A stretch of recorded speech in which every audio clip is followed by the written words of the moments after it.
I made a slightly larger coil based on the Slayer exciter. It's just on that little board there.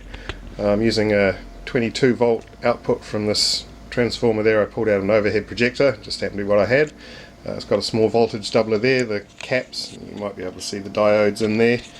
And then there's the exciter, there's the main transistor for that, which I'm using a tip 35C. Needs to be a bit of heat sinking because it does heat up. And then here's my primary, which is 4 turns. And then the secondary is 475 turns. And I've got a little 5cm aluminium ball on top.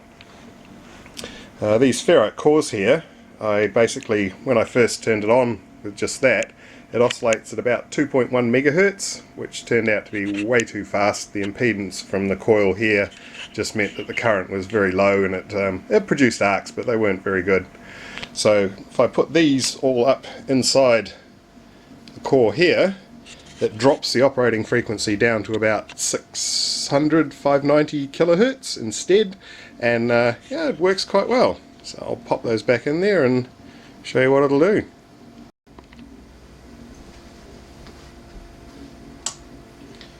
So I found it doesn't do much below about 20 volts in, just barely lighting that up there at 22. 30 gets a bit more excited, 40 it's starting to actually look like a proper bit of RF being given off there. It'll quite happily sit at 50 volts for ages and ages. I like to run it at 60 because it's a bit, just a little bit better. See, it's quite happy to light that up from some distance. It does warm up a little bit after a few minutes, particularly the ferrite cores that are sitting inside here. I think there are eddy currents induced in there which heat it up quite a lot.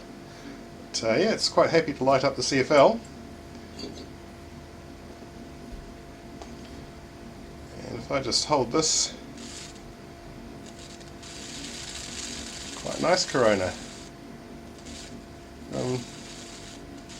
That's a good couple of centimetres away. And it's no real indication of the voltage, it's such high frequency you can't use the normal distance calculations. But,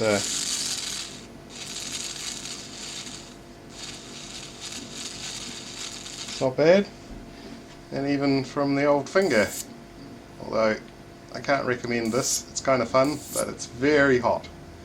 That's, yeah, actually that's burnt my finger, I can feel that.